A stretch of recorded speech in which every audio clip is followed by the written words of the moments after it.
Peter has it all. He's Spider-Man after all. He swings above the city with his glory. People know his name and he knows that. He sees an active mugger and he intervenes.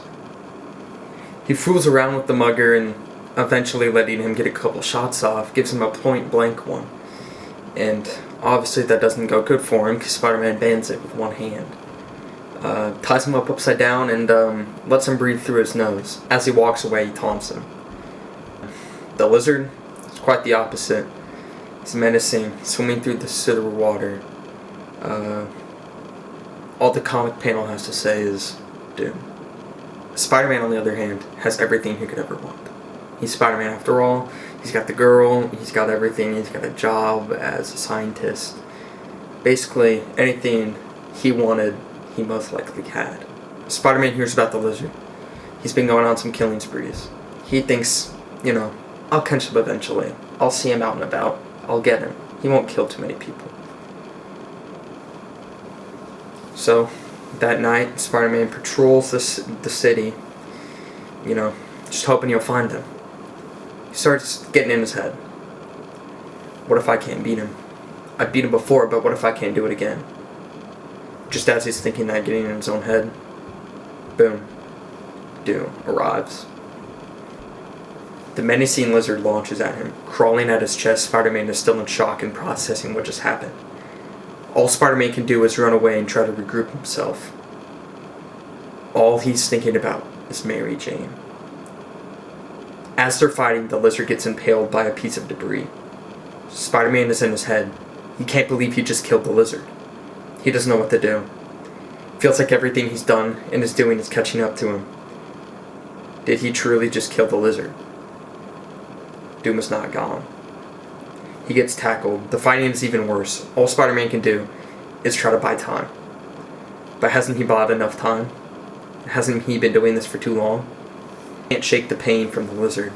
The scratches. The poison gets louder.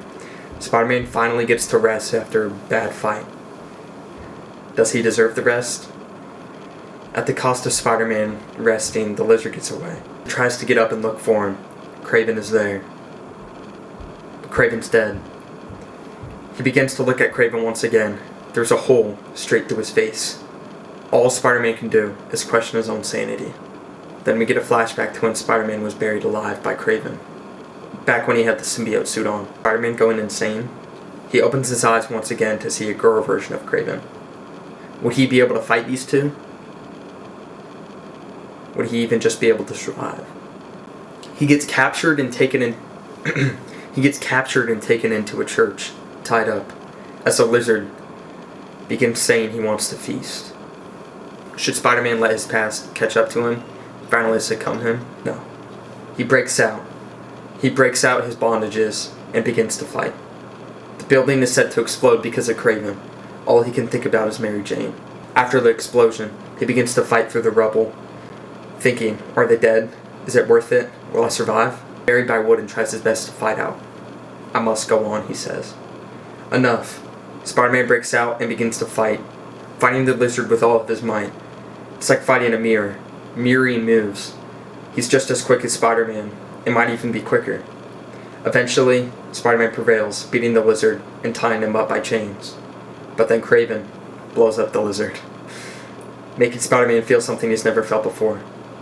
An enemy didn't just die, not even just a friend, something else. Spider-Man swings home after a night he can't describe, only saying, "Honey, I'm home." Throughout the series, Spider-Man isn't fighting the Lizard. He's fighting himself. He's fighting everything in the past. This is a mental battle between Spider-Man and his businesses that he can never finish. Lizard in this story represents Spider-Man on the other side, his faults, his weaknesses. Spider-Man in this story is mentally unstable, and by the end, nothing about that has changed.